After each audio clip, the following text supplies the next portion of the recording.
they're talking right now. This is John Wolters from Anglers over on Overland, close to Cole. And they're gonna talk to us about equipment maintenance, thank goodness. And we'll have them do their little half-hour piece, then we're gonna do a little business meeting talking about what's coming up in the next few months. And then we'll do the second part about what you need other than a rod to reel, as far as, you know, waders, boots, belts, stuff. Okay, sound good? Ready to roll? Ready to roll. I've given a lot of talks over the years of doing this. I've been in the shop for about a little more than 25 years, and fly fishing stuff's 10. And of all the talks that I've given, I've never had a talk on maintenance. And so, to be honest with you, Coop is behind us. He works at the shop. Great angler, great guide. I was just going to throw him under the bus and say, "You figure it out." But I got thinking, and looking and thinking about all the stuff that we do, and there's a lot to this. And I kind of got excited about it, so I said, "I'm going to do it." We do this every day in the shop. We do this constantly. There was a kid in the other day, he just graduated from high school last year. He's a college freshman in college. His waders are leaking. And usually I just grab your stuff and go fix it and move on. And I'm like, "No, you can do this. This is not hard. This is something that you can do on your own. And I'm not going to be around all the time, so you can do this on your own." So we went through that. I had a gentleman come in today. He had this old equipment that he brought out. He hadn't fished for 30 years. His wife is like, "You need to go do something. You're retired. Get the heck out of the house." And he brings in all this old gear and went through it all. That's what we're going to discuss tonight.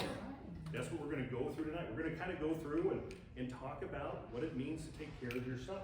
And the idea behind this isn't necessarily to say to make these things last forever, because it isn't. This is just prolonging the inevitable. Just about everything you own, ladies, is going to fail you. Amen. But I bought it by you. I'm just talking fishing now. Don't get it. You're not filming this, are you? I am. Oh yeah, why not? Just make me look okay first. Can't wait to see the reviews.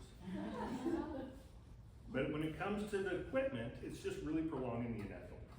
About the only thing you can hope to last forever is a reel. And quite frankly, it doesn't do a lot for us, right? As long as it's machined, nice reel, it probably will last forever. How many people have broke a fly rod before? Multiple times, right? Same rod 3 times. 3 times. 1 year. I remember that part. And I returned it. Every one of them. I know, I got it.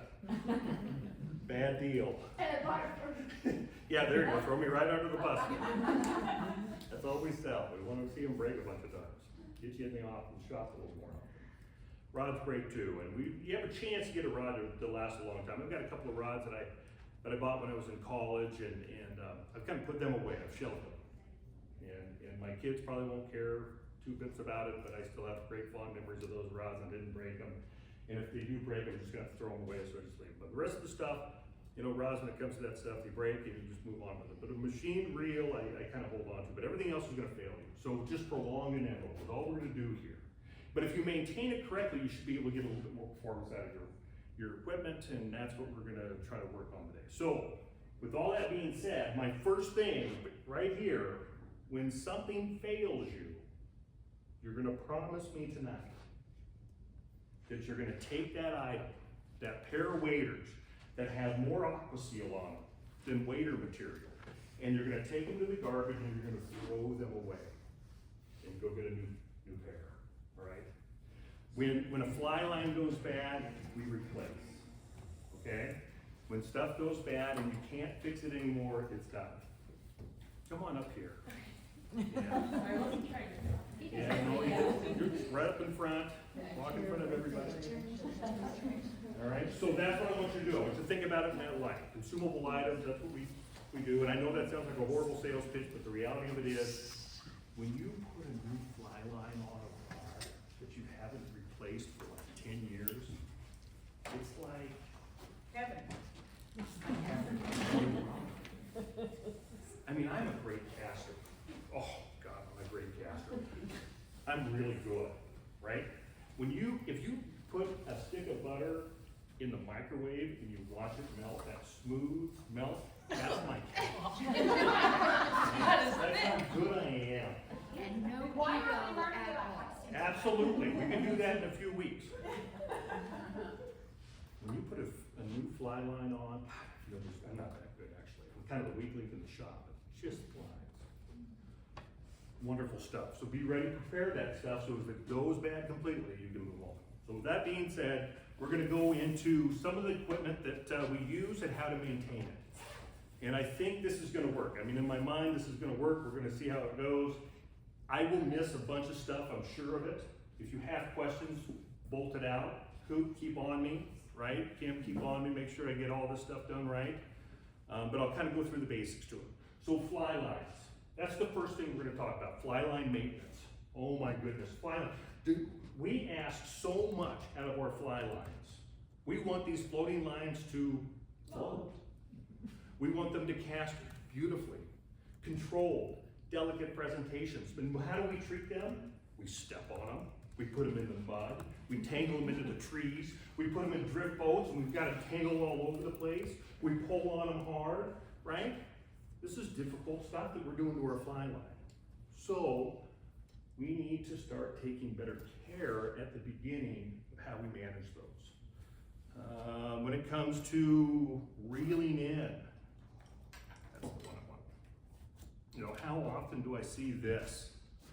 I can tell very quickly on how somebody casts by just the way the fly reel works. And I see this constantly where we literally cut a groove in the reel. So when you're casting, if you're pulling that line out by pulling it against the reel, think about that friction, right? If you're pulling that line against that reel over and over and over again, you will literally cut a groove in your fly reel. Look at your fly reel, especially if it's old. When you do this from here on out, we always want to pull our line out from our reel. Prep that, move it out accordingly, right? And then we can make that cast. If you need to add a little bit more to it, stop the cast, add a little bit more this way. Never pull against the reel, okay? You see a cut in there? No. You can't fool me, I see everything. All right, when we reel it in, you know, at the end of the day, we just, you know, just slide it up here real quick, we're not even paying attention, and pretty soon it's just all tight. I still have 10 feet to go, just force it in there, right? What's that doing with the fly line? We want to take that extra time to begin with. At the end of the day, this is all tangled up and nasty. I'm gonna have Coop do this, now you know why he's here. I'm gonna hold that with my line. We may even put a towel on it at the end of the day and just run that in and guide that line back and forth so that it doesn't bind up. Makes a big difference on how long that line is gonna last, okay? So those are the two big things that I see with fly lines. Trees, I know they jump right out at us. We catch those things. Try not to step on the fly lines. How many people have studs in their wading boots? Yeah, everybody? Just think what that does to your fly line when you step on it. So monitor it a little bit when you're out there and you'll get a much better performance out of your fly line. Now there's a handful of companies out there that are making fly lines. We've got Cortland, old school fly line company, been around forever. We've got Rio, Idaho company that was purchased by Fairbanks. We won't go there. We have Scientific Anglers and Orvis, and we've got Airflow. Those are the big players in it. Every one of those lines will have different ways of treating it to coat the line, to clean the line. And this is floating lines that I'm talking about, all right? So with Cortland, we used to use the 303 pads. We still do. They've gotten away from it and been trying to change the verbiage so they can sell some of the different pads that they have, but really it's just 303 pads. Cortland lines are solid, so if you look at your fly line, you don't know what they are, we can actually look at them and see what you've got going there. But Cortland fly lines are solid, they're just a solid piece of plastic. And so you have to continually coat the outside of that to get the best performance out of those lines. You're constantly coating them. So every time you go, every other time you go, you should be running at least the first 40 feet, taking one of those pads down and running it. And if you've got one of those lines, make a note of that. And your lines will stay nice and high. They last a long time, they're a great line, but they require that continual maintenance. The reel lines probably need to be maintained at least once a year. And a lot of the formulas that I use are from Loon, And we've got the line speed, which is great. It coats it, a little bit of a wax, you gotta let it treat set for about 24 hours.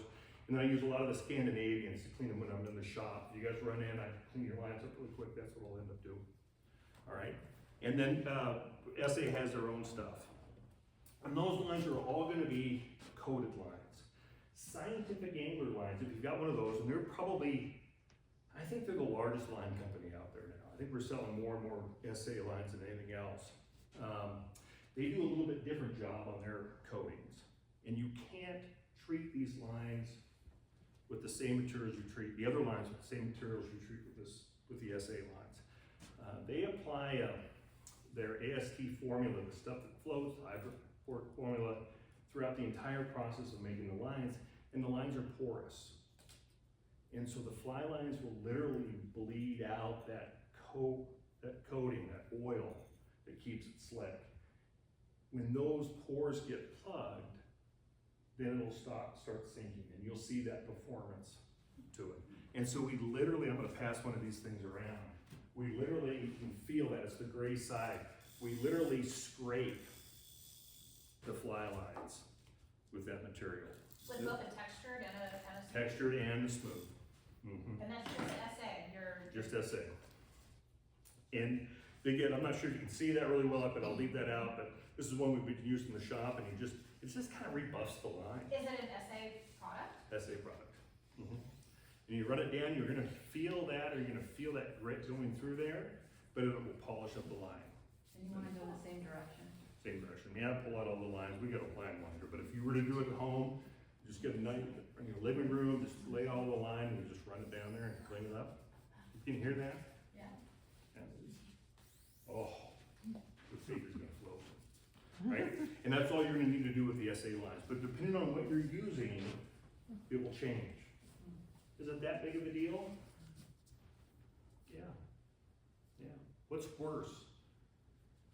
You're in a perfect situation on the Wye River and fish are rising all over the place.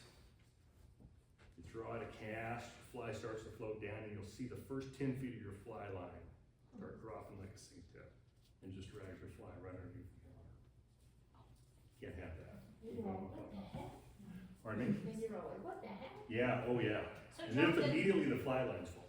do the pads take the place of washing it in like soapy water? Don't, with SA lines, don't bother washing them. And really with the other lines either as well. If they're really dirty, you can rinse them off, but really all you need to do is the And pad. do you use this? No, that's for all the other fly lines. So if you're gonna put a little grease on it, you would put it onto the foam portion of it, and then you can run it down.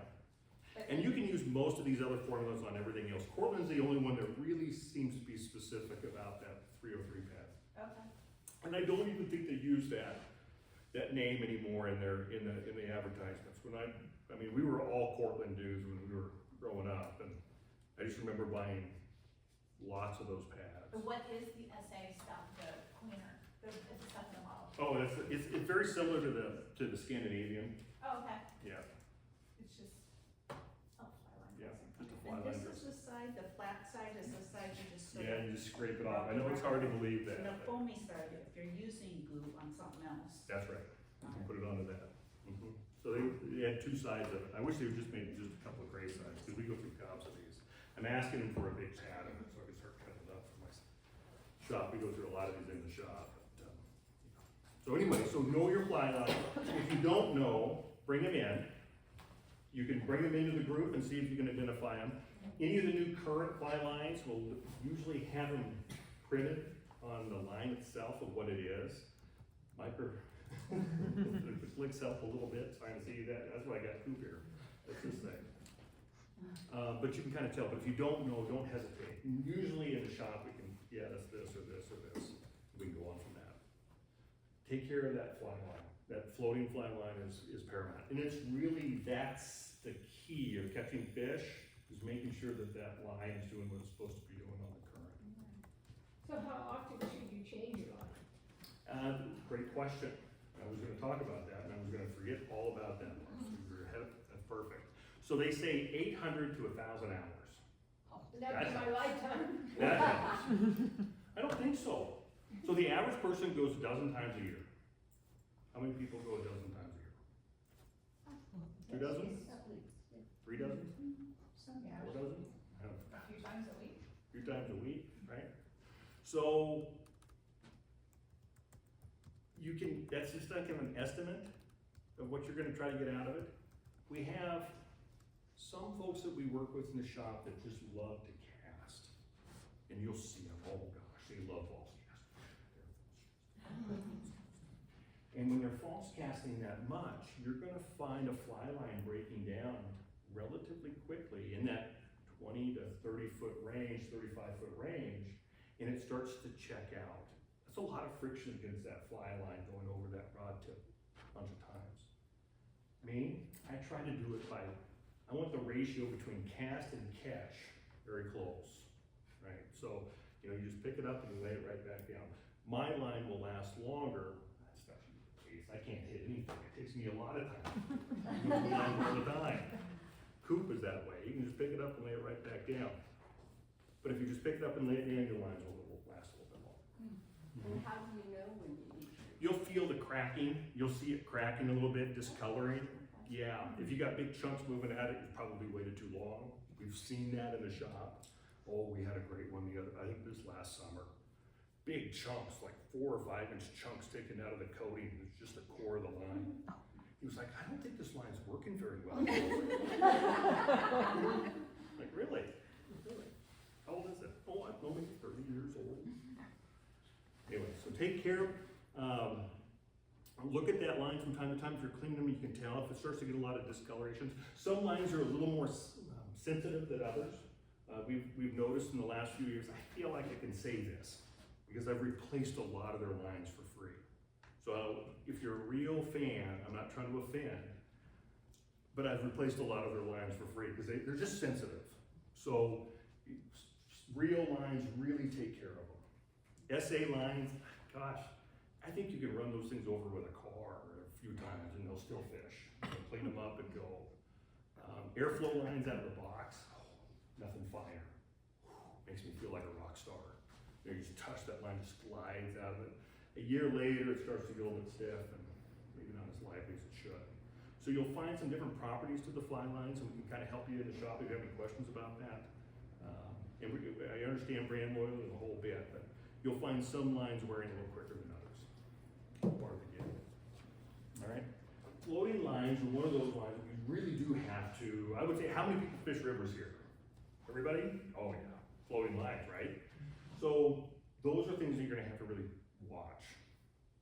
Sinking lines, not so much, right? I've got sinking lines that, you know, the way it works in the shop a lot of times is I'll buy a new line, I'll use it for a year, and then I put it into the loaner program.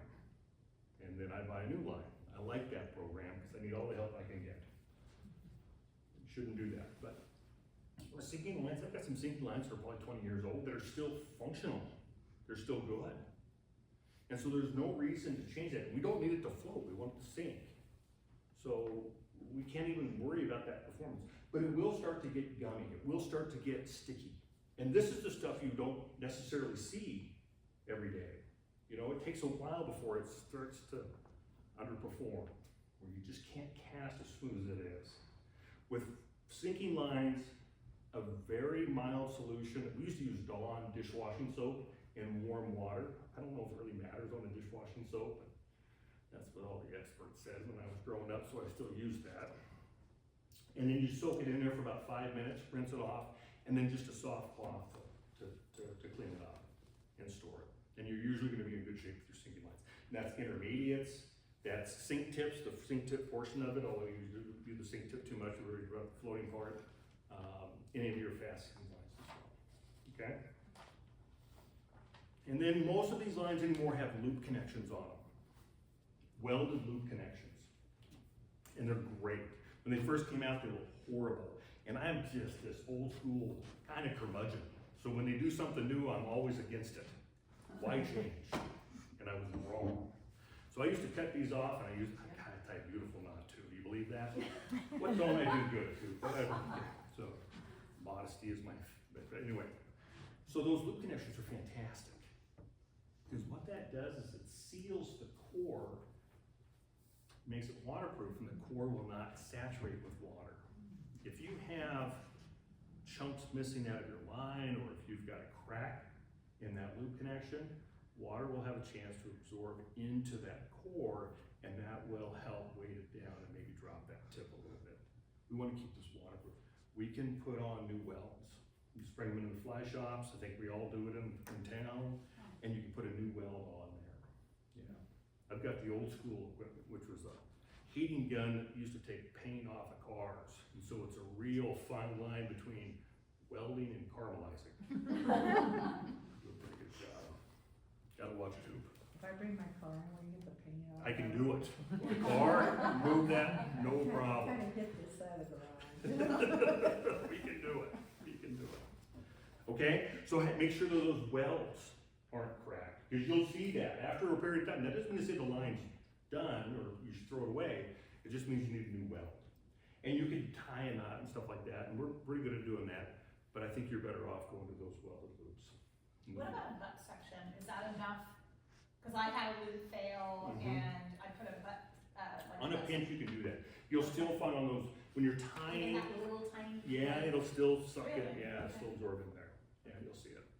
And we've got some of the old school dudes that, you know, they wanna tie those leaders right onto a fly line. And this has to do with turnover. When you make that cast, we're way off topic, but we'll stay on it, 30 minutes, you told me. Ladies, we're closing this place down tonight. So when you make that cast, you want that nice smooth turnover. So we nerd out in the shop a ton. I mean, nerd out big time. We could have a 15-minute conversation just on the type of knot you should tie on. We won't go down that path. But this turnover is everything. That connection is for convenience, because you have a leader that has a knot on it, a loop on it, and it's very easy to remove that and then put a new one on, as opposed to tying on a nail knot, right? Which is a little bit more trying. But you could potentially say you'll have a smoother transition of energy down the line if you tie the knot to it and use a loop. Splitting hairs, don't worry about it, use a loop connector. If you're in a pinch, do whatever you need to do. Oh, I love it. Broken fly lines halfway down, big knot, that had to castrate, right? When you're fishing, you just do whatever you need to do, and you get back in and clean up. Okay? That makes sense? Fly lines are just, especially floating, take care of them. The old school days of what we did when we had these little tiny arbors, and then there's a bigger reel, but these new large arbor reels that we have, their spool is almost the size of the fly line package that come on. When I was doing this, first started doing it, the spools were much, much smaller. And so those coils of that fly line would get so tight, and they would set a memory. So that line would more or less look like had the memory of this line it was sitting on.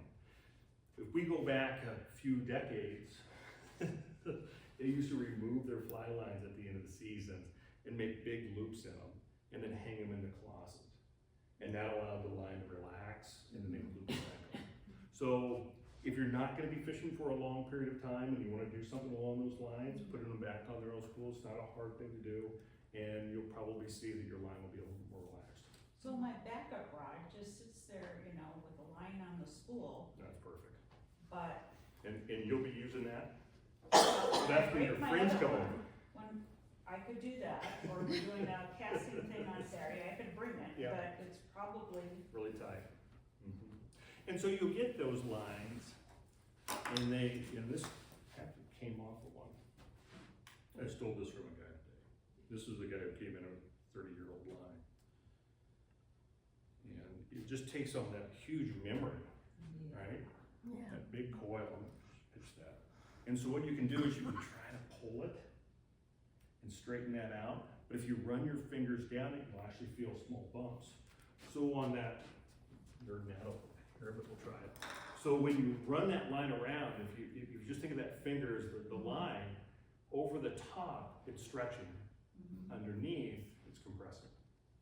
And you will feel that in that fly line, where it feels kind of bumpy, and you just can't stretch it out enough to do it.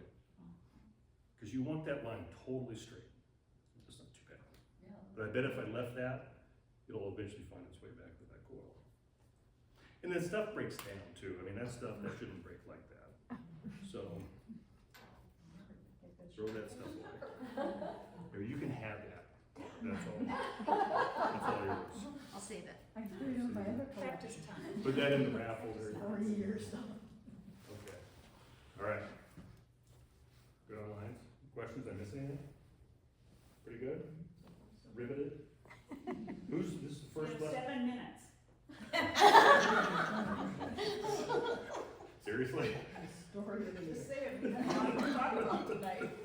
Okay, reels, really quick. Okay, These are 10 real. minutes. Rod, really quick. No. Reel, maintenance to reels. Super easy. First of all, know the reel manufacturer you're working with. Not every reel is gonna be treated the same way when it comes to lubing. Lamson, for example, they don't want you to lube these reels at all. They don't want you to put any lube on the inside of that. If it attracts dirt, it'll actually disrupt the drag mechanism. What you can do is put a little bit of a light lube on the cylinder, and that's all great on that shaft, right? Just a little light lube, it'll go right into that roller bearing and it'll lock up. If you've got an old spring and pawl drag,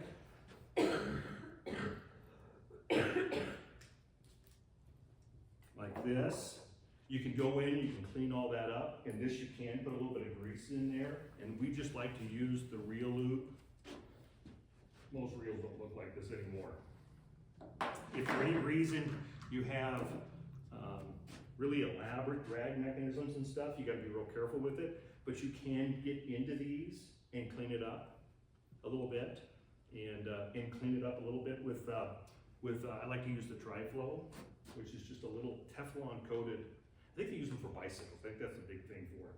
But it's Teflon coated, very light oil, and it'll clean it and lube it a little bit.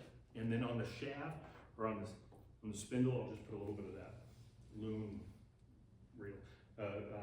reel lube. Nothing really heavy in the grease.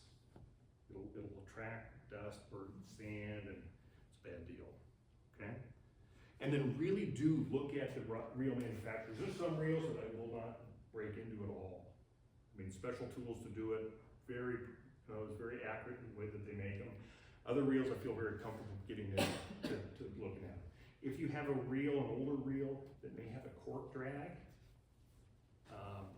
then what you'll want to do with that from time to time is maybe put a little bit of neat's foot oil on the cork. This is more of a saltwater gig, and there's not too many cork drags out there anymore. But yeah, this cork pad, and I just rub a little bit of neat's oil on it. If you actually look at that, I've got big chunks of cork missing out of that because I didn't grease that up soon enough. But that's the only thing you have to really worry about with that. And then just cleaning them up, you know? If you fish down at Pyramid Lake, anybody been to Pyramid Lake? Ladies, there's like one. You need to organize a trip to go to Pyramid Lake. I want to. 20-pound Bahatan cutthroat. Huh. I mean, phenomenal fish. Where is Pyramid? Organize a trip, go down. Do you have Read them. do you have to fish on the ladder? Yeah. No. Focus. No. I like the ones with a chair on. Yeah. You don't, we stood on rocks or Stand on rocks. water. Or can you do it afloat? No, maybe if it's not windy. Yeah, But Bart, if the wind comes up, we may never see you're it. dead. You'll never see me. We'll never see it. He's out. Yeah, usually ladders or from the rocks. Put me 100-foot rope and then tie me out to the Yeah, shore. just hold you on to you. Then if the wind picks up, I'll just pull myself in. The reason I mentioned that one is because it's high saline. And so if you fish areas that have minerals, like Clear Lakes, have you been to Clear Lakes? That's one of those places, if you fish that a lot and you don't clean your reel from time to time, it'll freeze. I mean, we've had to just disassemble reels completely to try to break these reels free. So know your waterways. The Hawaii, the South Fork, you don't have to worry too much about that. A lot of our trout streams, but some of them have high mineral content or saline content, and that will affect the performance of the reels. If you fish saltwater, you have to clean your reels afterwards, right? You have to clean your reels afterwards. And then sometimes it's just a matter when you're down there, just rinse them off, dip them in some fresh water. My first trip to Belize, they didn't really have a water system there. So the water was mangrove water. Nasty. Ever smelled mangrove water? No. Oh, horrible. I brushed my teeth that bad. It was that bad, it was horrible. But I would rinse my reels off in the shower with that. It was a budget trip. Caught a lot of bonefish. Wouldn't advise it to too many people. I don't forget for that. Okay, pretty easy, right? Reels we've got, lines we've got. Let's go into rods really quick. We've got time. We've got a little bit of time. Rods. I'm a panic. Okay, first of all, where do rods break? The tip. Car doors. Car So doors. climbing up a rock and you need one. Rocks, sometimes you fall. I know what happens. How many fish break rods? I had a fish break my rod tip. 0. And it was I don't make the rules, Barb, it's 0. After you slammed it into the car door. Exactly. And the rod, you know, that cone, that size 4 cone head holy bugger that came in and slapped the tip, that had nothing to do with it. So, no, occasionally it does happen. My daughter's puppy. Daughter's puppy, yeah, exactly. Absolutely. Rods typically break when they're not being put away. When you're fishing them, they usually don't, okay? So put the rods away. Put the rods away. Boats, if you get into boats, 3 people in a boat with 4 rods. What's the weak link? Right? Oh, this is all of the rods. Oh gosh, here's a great story. I turned my drift boat into a bass boat, which means I had 4 rods rigged up in the rod racks. And I went to this pond out in Star, I fished a lot, dropped the drift boat in. The rods just stayed in there all spring. God, it was just a great deal. And so I'm walking down to jump in the drift boat, tied it up to the beach. I think it was by myself. And I was wearing flip-flops. I tried to jump in the drift boat, and the end of my flip-flop caught the side of the drift boat. So I fell in. So the first 2 rods went down when I reached over to brace myself. And then my foot came in and broke the other 2 rods. Luckily, Barb, I had another rod. But, so boats are bad on this. So put these things away. How do we put a rod together, right? So when I pull them out of the case, you know, I kind of push them against myself and to expose them. And then there's actually a correct way to put a rod together. You may not think this, but there actually is. And I don't make the rules, I just enforce them. So I'm gonna grab the rod tip first, and then I'm gonna grab the mid-tip section. And then I'm gonna place the tip on that, right? And then I'm gonna grab the third section, do the same thing. Notice where the tip is, right? Always away from you. That's the weak link. If you do it the other way, you're gonna be holding the rod like this. It's gonna be, right? Not a good thing, not a good thing. So that's how we put a rod together. And you'll put them away the same way. As far as storage goes, you want to put the rod tip with the tip top up, and then the 2 middle sections, you want the male and the ferrule up, and then you want the butt section down, or the butt section up, like this. Can you see that okay? Too often I see the rod tip being jammed into that. It's a fragile tip. So we want to make sure that that tip is protected. And then that stripping ferrule, that stripping guide, on your third section, you want that away from your handle so it easily slides into your, you didn't realize there was a rule even for that. Okay, so that's how we do this. Do we clean our rods? Absolutely. Why not? What do we do to clean our rods? We use a little bit of pledge. Lemon scent I like. And this is gonna go onto this section. But when I'm cleaning this up, I don't want to put any of that pledge on the ferrule itself. Notice I put it on the towel first. Clean rod, try to keep my rods clean. The cork handles get a little funky after a period of time, don't they? Smell bad, you should never really, and that's a lot of good fishing. No, you should clean them up from time to time. And how do we do that? Windex and a paper towel. And it's just a matter of kind of getting some friction in there and rubbing that down, and you'll pull off a lot of that dirt. Oh, yeah. And it won't sand it down, and clean it up a little bit, and you'll be amazed after you do that and clean up the whole handle, it feels pretty good in the hand again, right? If you've damaged the cork, you can fix that. You can send it always back to the manufacturer, but if you took a chunk out of it, you can mix some cork, some cork material, and mix it with a little bit of Elmer's glue, patch it, and then sand it down. Works just fine. If you put your flies in there from time to time, if anybody does that, shouldn't do it, that's nasty. We'll put your flies in the cork handle, we see it all the time in the shop, don't do that. But you can fix that as well, okay? And then the only other thing that I really worry about are the ferrules themselves. And so what we wanna do is we wanna create a little bit of a buffer on the ferrules, and we use paraffin wax. You should buy a bunch of paraffin wax for the group, and everybody just take a little chunk. And you just rub a little bit of that paraffin wax on the ferrule, just to create a little bit of a coat. You'll set your ferrule on top of it, put the blank together, and you'll feel it. Oh, it just sticks. And that way it's not gonna slide, and it's gonna hold really well on that, and then it creates a little buffer between the It graphics. makes it come off easy. Not always. Sometimes if you put too much and it's a really hot day, it welds it. Oh. Have we ever had that happen before? No? Ladies, you need to fish more. We- Yeah, exactly. Yeah, we see people walking in the shop, the whole rods, they can't get them separated. We use beer. That, yeah. You got 3 beers, you hold them there for a little while. Well, it's the carbon swells. Yeah. It'll relax that, and you just twist, and she'll come right apart. Pretty close. Okay? That's rod maintenance. Piece of cake? Piece of cake. We're not done yet. Buckle up.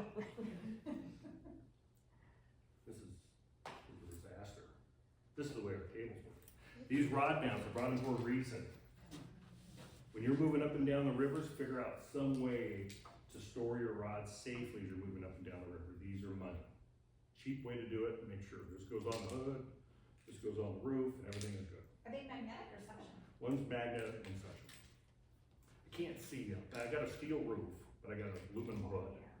So I put the magnet on top. We divide those up. I tried the magnet and it didn't work on my truck because it was on the. Yeah, it's a bad deal. Yeah, so we got suction cups. But these loosen up from time to time, depending on how dusty it is. So you might even take a soft cloth and just recognize that you're gonna have little circles on your hood. But it's a cool look. Anybody who knows are gonna go, yeah, that's cool. That's cool. You probably could, in a way, yeah, absolutely. But any way you can, so that you don't put them, we see that in time to time. Gosh, I loaned a rod to a college kid who was in my class, and we happened to be on the river at the same time. He comes driving by, and I loaned him a rod, and my rod is bouncing the back of his truck as he's doing 40 down the road. I'm like, thanks, buddy. I mean, that's not the way to do it. And you do the windshield wiper thing, had to do that in a pinch, yeah, that's great. You know, they fall over and that kind of stuff. And then you want to jam them into the cat, you don't do that either, right? So try to get them up on top. The roof racks are great. If you can get if you want to do, the elaborate ones. But recognize those black ones from Smith. I mean, the rod vaults. I mean, it's 100 degrees outside. How hot's it inside that? It's in the middle of summer, right? One of the women came up with a really cool way inside her car with like elastic cord Oh, see. in between with And little you can get- hangers that you can. You can get pretty elaborate in there, but I mean, it's specifically for that. We've seen that with Suburbans. A lot of Suburban guys will do that, and I'm good with that. But anytime you're going into it, you're just taking that little extra chance. Okay, so that's kind of maintenance, a little bit, Rod. Okay. Okay, any questions on rods? Question right there. Are you enjoying her or what? What, throw something at me. When you come back from the river, your rod is wet or whatever. Great, I was Do gonna talk stick about it in, that. or do I just kind of leave it? You Here's did what I do. great on that question. So a younger brother of mine, and I forgave him, took one of my favorite all-time rods and he went up to Silver Creek and he fished for 3 days. Fell in probably 2 or 3 times. Middle of summer. Put it back, it was a 2-piece, 8.5 beautiful rod. Threw it into the rod case, put it in the trunk of his car, and about 2 or 3 weeks later, after sitting in that car for 100 degrees, I mean, how warm has that been? He finally gave it back to me.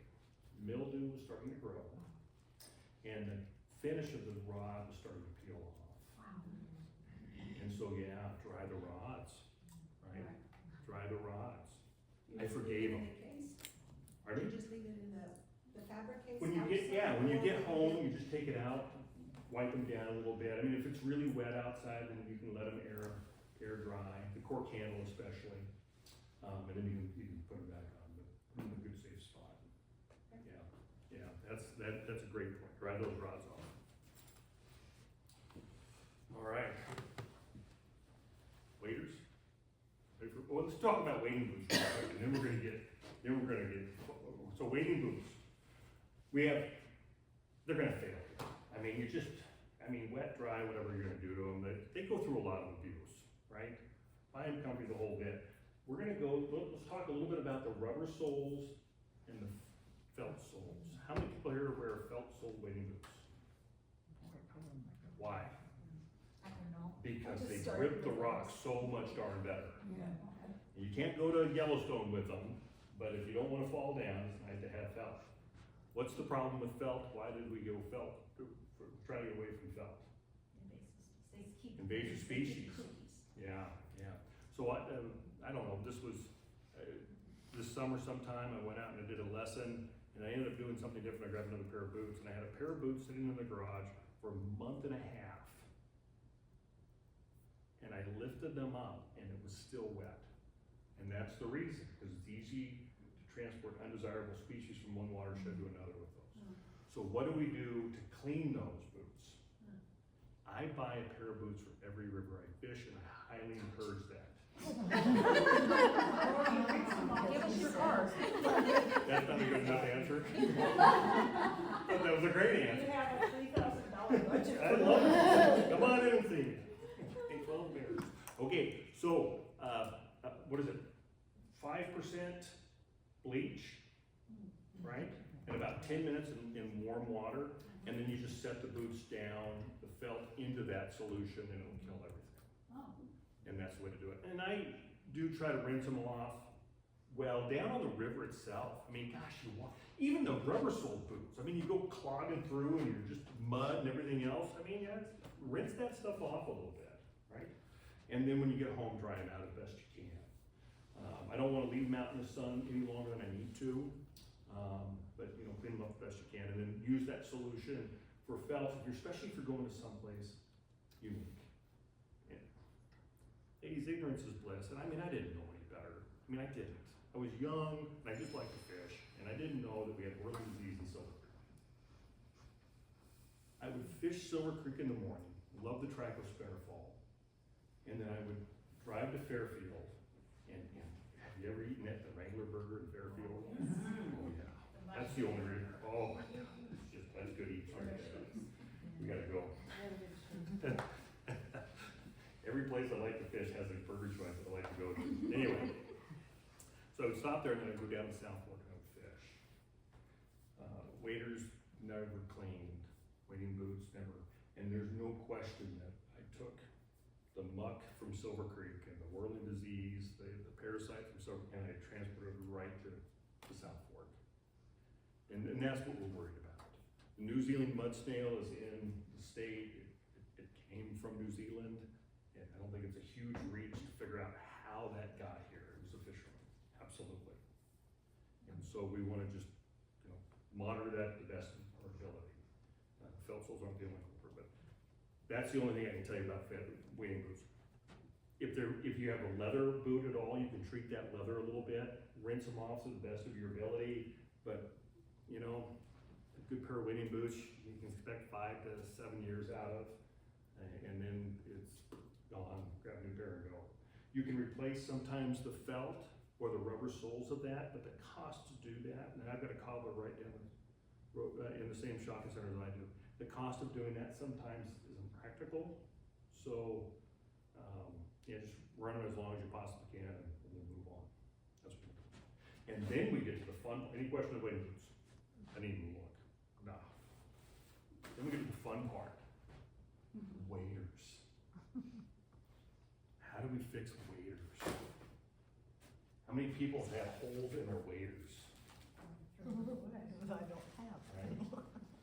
So, you patch waders as long as you possibly can to the point where you can't patch them anymore. And usually when it comes to seams and you start breaking actually the crotch or some of the legs and the seams start going, you're toast. And then eventually your fabric itself, was my absolute favorite pair of waders that I got from Orbs a number of years ago, about 3 sets of these things. And every one of them, they started seat leaking. The construction was fantastic.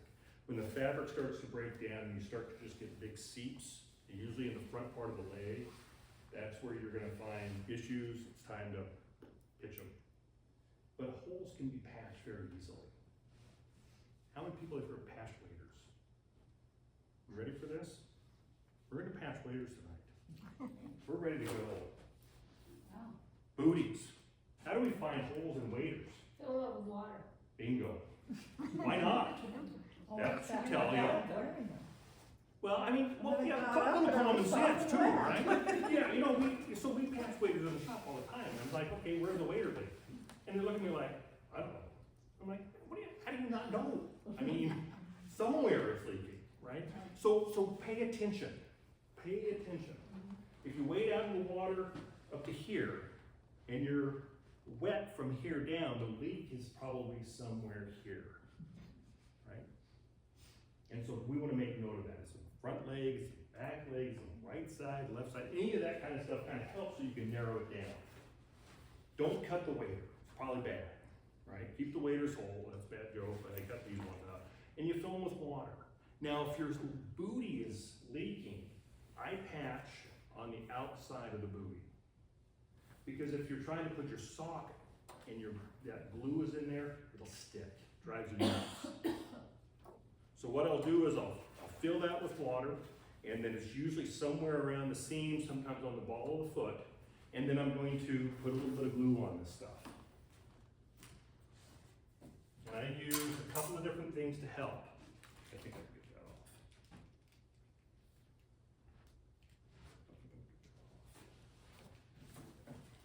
that off. So we've got two different types of glues that we work with. We've got the Aqua Seal, that's a overnight kind of glue, and then we had a hard time getting that. This is what we've used traditionally forever, and I had a hard time getting it. So we started using the Zap glue, which is fantastic. Holy crap, this thing glues up in like an hour, and you're ready to go.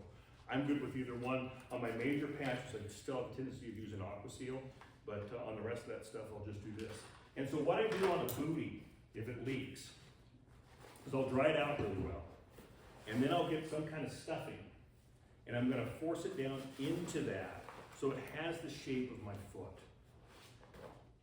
This is a little bit of practical experience here, because I've had these leaks before, and if you put too much glue on the outside, if it balls, you will feel that, and it'll drive you nuts. Just trust me, don't drive you nuts. And so what we end up doing is we just take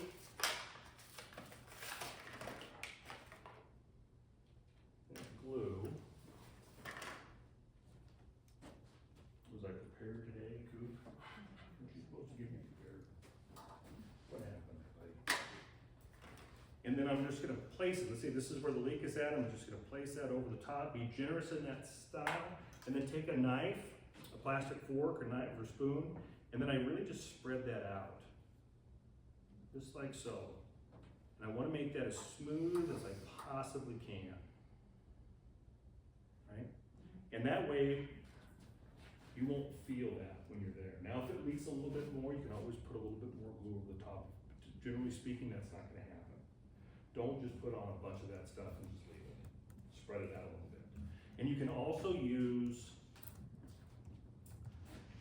a plastic sack, and you can use that to spread it out. And by doing that with your finger, you can feel how smooth that is.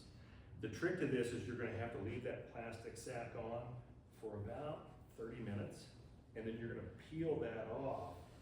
And if that glue comes with the plastic sack, you leave it a little longer, or if it stays, and you can completely peel it off. Okay. If you leave it overnight, that plastic sack's gonna be on there. It doesn't affect what it's gonna do, but it looks like tacky.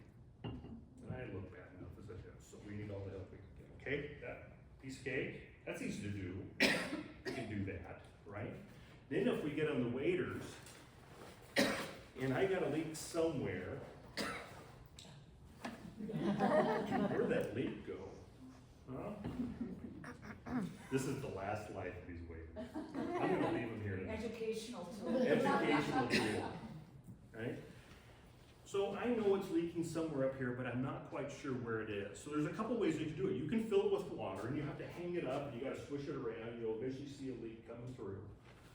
If they're Gore-Tex, this is not, but if they're Gore-Tex, like Sims or Grundens, what you can do is you can flip them inside out, and you can spray a little alcohol on it. And the alcohol will bleed through to the core, and it'll be just a little black dot. That's your leak.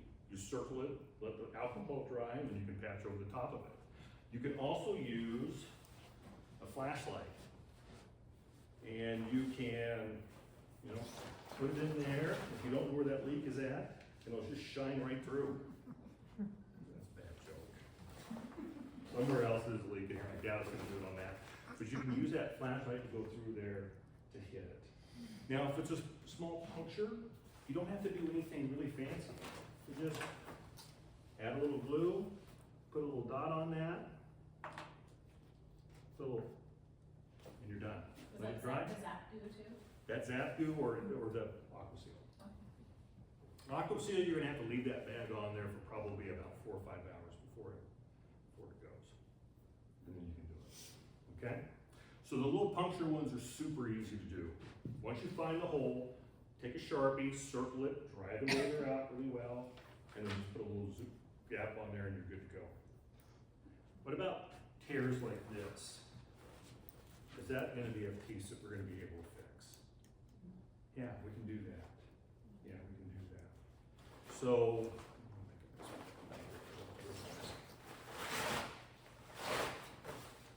when we have a large tear, the first thing we wanna do is we wanna tape it in a manner in which we can really control how that's gonna dry. We know that that glue is gonna bleed through, absolutely. And if, ladies, if you wanna step up and look at what I'm doing here, you can do this. This is as good as I'm gonna be able to go. Don't feel like you have to. I want you to see this. So a little bit of tape. I gotta lay this thing down flat. And I wanna tape that down. And we see a lot of L rips when it comes to rips like this. You hit barbed wire or something along those lines, that's how it's usually gonna go. And so you wanna tape it from both sides and make sure it's nice and flat, all right? If it bunches up, it's gonna bleed even worse, and it's not gonna be as good. All right, so we got that. If it's a really bad leak, and I'm gonna spare from doing that today, I'll actually put a plastic sack over the top of it and then tape that down too. I've ruined waders before because the glue was leaked through and it doesn't end well. It doesn't end well. And then at that moment, then I can flip them inside out. When I'm working with waders in the body, this is how I will do it. I work from the inside out. This was tough to cut this wader. I looked at these waders, I'm like, God, you were great waders. See, it's already fixed. Instant fixed. That's pretty good. It's fixing the duct tape. All right. And so you can see it's a little bit off there. A little bit. I'm gonna make a mess with all this stuff. All right. And then I'm going to use some patch material. And when we do patch,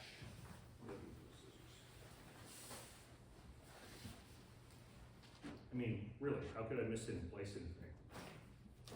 You just happened a second ago. I don't. Story of my life, right here. You want something lost? 5 minutes. Coop, did you see where those scissors went? Seriously. You're not under the waders? Sitting right here. Yeah, I haven't seen them. Lift up the, there we are. You have them right there. So what I don't want to do is have sharp edges when I'm making a patch for this. So we're going to go back to kindergarten. All right, we're going to make a circle. So we fold the fabric in half, and then we make a curve. So I have a question, where are you gonna get that patch material if you don't have extra? Into my shop. Usually they sell, usually the waders come with a little Oh, patch okay. material. If you look in the pocket, it should be in there. Alright, If it's not, you can find this stuff, and if you need extra, alright. I have a whole. The whole winter. You can take some tonight, how about that? Everybody gets a patch material. And then at that moment, what I'm gonna do is I'm gonna put some glue on this, and then I'm gonna put some glue on that seal, and then I'm gonna set that over the top. We don't want any sharp edges. I'm gonna take my patch, I'm gonna go over the top of that with my hand, I'm gonna put some plastic on it, and see if it bleeds out. We hope to have it bleed out so it goes around that patch, but if it doesn't, sometimes you can add a little extra glue so it does. And that will work. That's actually a stronger material than the fabric itself. And you get a great scar on the outside of your wader. Shows you're tough and you catch a lot of fish. And that's really all we do. We'll run waders as long as we possibly can. And when you start to see seep leaks, or if you start to see big seam leaks, or if you just finally have had enough, cut off some pieces for patch materials for the next wader's fishing. Burn them in effigy in South Wolter, boys. Okay? Dave Gorley had a video out there, the endless hatch, I think of what it was. Anybody, Dave Gorley, does that name sound familiar for some? He was here for a long time, off the charts angler. He's down in Florida now selling boats and fishing all the time. Hate him a little bit now, but a really good guy. And I remember him telling me about a pair of waders in South Fork. They would have these events where they would get together and a week or two before they opened in the South Fork, and good excuse to party and drink some whiskey and talk about the season coming up. And he had an old pair of G3 or Sims waders. And after a couple too many shots of whiskey, he just took his waders that were leaking way too much and just threw them right on the fire. That's a hell of a way to end a pair of waders. Move on to the next one. Okay? Alright. Any questions on waders? We've got about 5 minutes. You got 5 minutes.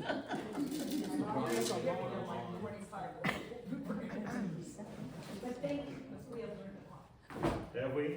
This is a good topic. Louisa, how do you clean your waders? Pardon me? How do you clean your waders? You don't. Okay. Never wash your waders. Kiss of death. You wash your waders, kiss of death. You know, they'll leak right away. You rinse them off if you want to, put them in the river, let them rinse it off. But don't put, How do you get all the stains off? you leave them. It's all good stuff. It's your Hey, evidence of good adventures. right there. Give that a good look right there. I mean, there's steelhead all, no. You just leave them. Don't wash your vest. Ladies, don't do it. You're looking at me like you're gonna wash it, don't do it. Don't. Okay, so if I already washed my Get ready to buy a new pair. Hey, think about all that great karma, right? Think about all that great karma. of course I don't put them in the dryer. Don't put it in the dryer. I know. Just leave them. Let the river wash them off. It's It's all good. You know what you can do is you can flip them inside out and let the sun clean them. Just leave them outside. You just leave the outsides the way they are. Okay. I don't make the rules, I just enforce them. How do we put on a pair of waders? Sitting down. Carefully. Carefully. Carefully. I put them on sitting down. This is a good look, isn't it? Seams. This is where we have the #1 issue in waders when you see them come in the shop. If you pull those seams, they're gonna leak and they're gonna be bad. And we can't always patch them. They travel too much up and down, okay? So we're gonna do everything we possibly can to eliminate pressure against the seam. There is no stretch to any of these waders. So we need to cut them a little baggy. We want them blousy, right? Out of all the attire that I see my wife wear, she's always the sexiest in a pair of waders. Beautiful woman in a pair of waders, right? It's okay to have them a little baggy, a little blousy. You're gonna get much longer use out of them. If they're too tight, we're in trouble. When we put on a pair of waders, you wanna kind of fold them down a little bit. Sit down, put your leg in. And then I'm gonna work from the back of the heel. This is the really tough part of the wader, where the neoprene and the wader meet. And you'll feel that. That's what I grab and put on mine. And everything else will be just a right pull. Okay? One leg at a time. And put those on. What I see a lot of people do, they just grab the waders and just roll them up really fast, and you're gonna put a lot of pressure on those waders to do so. Right? You wanna try to eliminate that as much as we possibly can. Make sure when you get a pair of waders, you've got plenty of room. You're gonna get bunches at your knees. That's what you want, so you can move, bend, right? And when it comes to taking them off, having somebody help you is great. Right? That's why we fish with other people. It has nothing to do with safety. It has everything to do with taking my waders off, right? But we pull them down, we do 1 foot at a time, we grab the heel.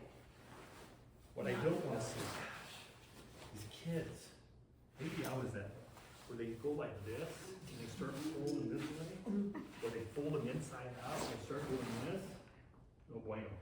Right? Sit down, take a moment, grab from the heel, that's how we pull. Okay? And then we're gonna last you a long time that way.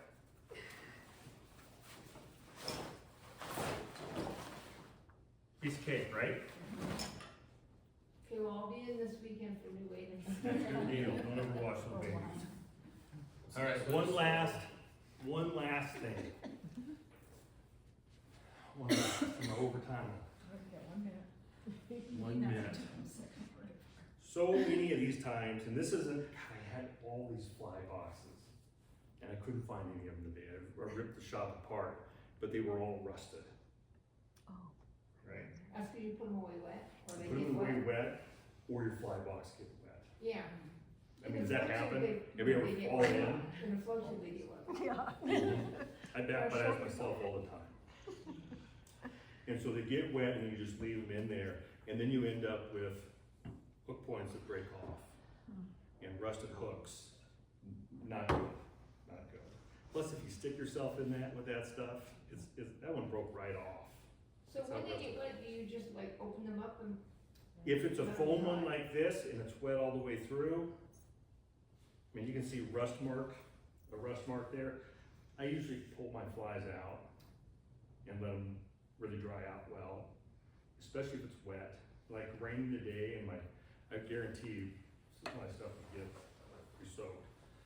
Most of the boxes anymore have a seal. That way it traps water in because they all leak, but a few of them stay waterproof. But anything you need to do to dry that off, right? And then the only other thing is with leaders and tippets, making sure that you replace those fairly often. You know, this was a spool that's probably 20 years old, 5X, it's 6-pound test, it just broke, right? So this is the kind of stuff I give to my friends. You should try this. Okay, I think I covered it all real quick. Is that good? Yeah, they're from Anglers, it's on Overland, over by Cole, with our local Orbis. And super friendly and helpful, and they've got all the stuff that we would need. Marginally helpful. Marginally. We're gonna change the Gotta name know to what marginally. you're looking for. What do I need? I think I need to bring my line in, actually. Bring your line. Anything we can do to help, we'll do to help. Thank you. Any questions? You can store your waders in the garage. Store your waders in the garage, Or they have to go. out of the sun. Out of the sun. Yeah. And again, this. Yeah, I just usually hang them up. Yeah, we'll roll them up a little bit too in the shop, but just make sure they're clean. And then if they really do start to stink, honestly, just flip them inside out, let the sun take care of it, it'll clean them up pretty good. Okay. Don't wash your waders. Promise me. I won't anymore.